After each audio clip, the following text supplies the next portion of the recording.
하나님의 말씀을 함께 봅니다. 오늘 우리가 함께 볼 하나님의 말씀은 마태복음 13장입니다.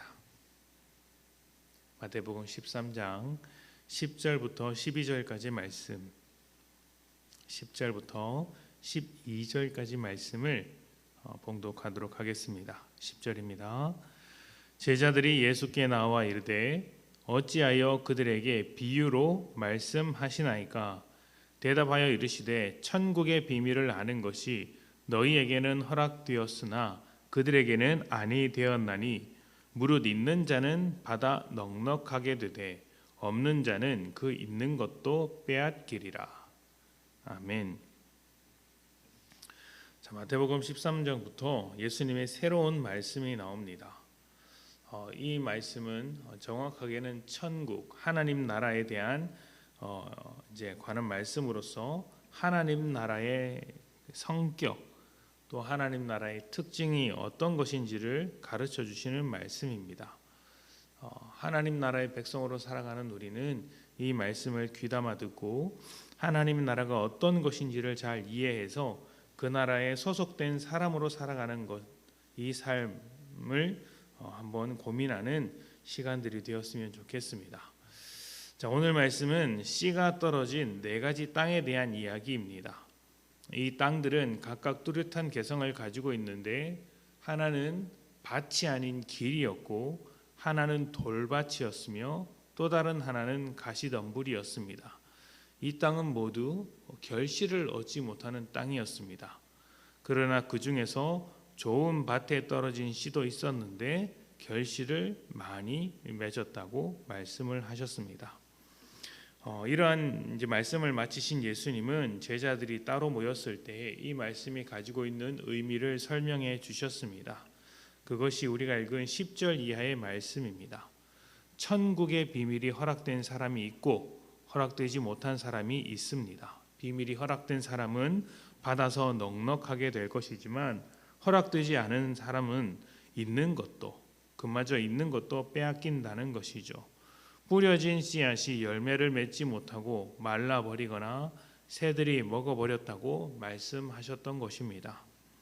이 말씀을 들으면 누가 봐도 좋은 땅으로 결실을 맺어야 한다는 생각을 하게 됩니다. 그런데 그 결실이라는 것이 무엇일까요? 일반적으로는 예수님의 말씀에 순종하여서 삶에서 맺는 어떤 열매라고 생각할 수 있지만 조금 다른 의미가 있습니다. 예수님께서 말씀하신 좋은 밭은 천국의 비밀을 아는 것이었고 천국의 비밀이 허락된 사람들입니다. 그렇다면 씨는 무엇일까요? 천국의 비밀이겠죠. 복음이 이제 뿌려지고 있는 씨라는 것입니다. 그래서 이렇게 정리해 볼 수 있습니다. 농부가 씨를 뿌릴 땐 한 알 한 알 땅에 심는 것이 아니라 한 움큼씩 잡고 흩뿌립니다.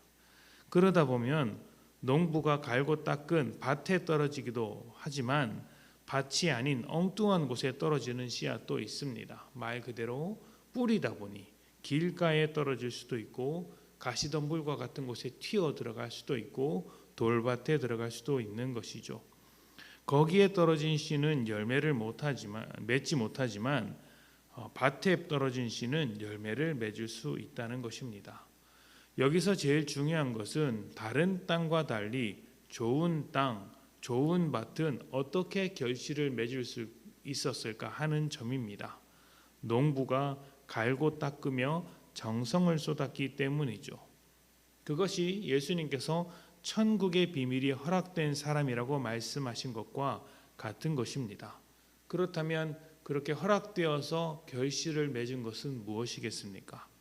복음이 결실을 맺은 것, 다시 말하면 우리가 말씀에 순종해서 결실을 만들어낸 것이 아니라 복음을 듣고 하나님의 백성이 된 우리가 결실입니다. 우리가 결실을 만들어내야 하는 것이 아니라 우리가 결실이라는 이야기죠. 훌륭한 왕일수록 백성을 위해서 자신을 헌신합니다. 혹사하기도 하죠. 조선시대 왕들이 그런 일정을 가졌다고 하지 않습니까?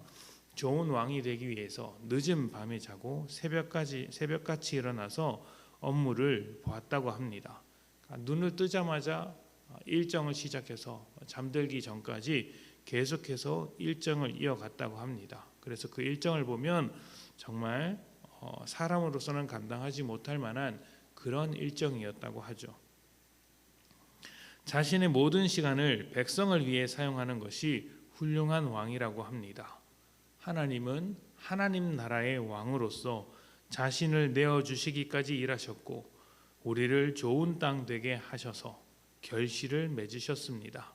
우리가 하나님의 일하심에 대한 결과라는 것이죠.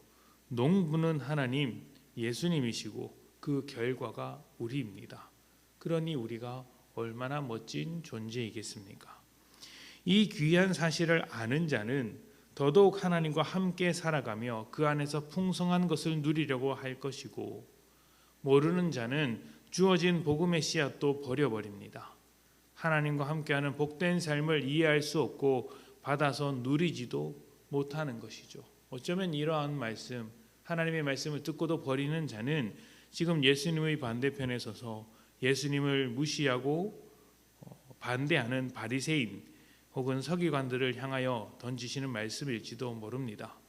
예수님의 말씀 그대로 그 안에서 있는 자는 예수님의 말씀을 받는 자, 그래서 하나님의 백성이 된 자는 더 넉넉하게 되고 없는 자는 그나마 있는 것도 빼앗기는 그런 현실을 당하게 되는 것이죠. 우리는 하나님의 일하심으로 좋은 땅이 되었고 결실이 되었습니다. 없는 자가 아니라 있는 자가 되었고 더 많이 누릴 수 있는 자가 되었습니다. 세상과 비교할 수 없는 복된 존재이죠. 하나님께서 손수 만드신 멋진 결과물이자 예술품입니다. 이 점이 참 대단하지 않습니까? 이 비유가 사람들에게는 4가지 땅에 관한 비유로 알려져 있지만 내일 보시겠지만 4가지 땅에 관한 비유가 아니라 씨를 뿌리는 사람에 관한 비유입니다. 이 씨를 뿌리는 사람이 천국과 같다. 즉 하나님의 성격, 하나님의 일하심을 우리에게 보여주시는 말씀이었던 것이죠. 그 하나님께서 우리를 위하여 열심히 일해 주셨고 우리라는 결실을 만들어낸 것이다. 하나님의 나라는 그런 것이다 라고 가르쳐 주셨습니다. 이 지위와 위치, 하나님의 자녀된 자리의 가치가 얼마나 큰 것인지를 잊지 마십시오. 그리고 이 자리를 허락하신 하나님의 사랑과 은혜에 감사하며 우리를 위한 하나님의 일하심 속에 깊이 빠져서 하나님과 함께 살아가기를 기뻐하십시오. 우리 삶 가운데 하나님께서 기뻐하시는 뜻이 드러날 수 있도록 더욱더 하나님 나라 백성답게 살아야 합니다. 우리의 삶에 하나님의 사랑과 은혜와 하나님의 정의와 거룩함이 드러날 수 있도록 하는 것이죠. 하나님 나라가 우리에게 이루어졌으니 하나님의 뜻이 감추어지지 않고 우리의 삶에 드러났으니 하나님 나라의 선한 것을 더욱 누리기 위하여 하나님의 뜻을 우선하며 살아가는 복된 여러분들이 되시기를 축복합니다. 함께 기도합니다.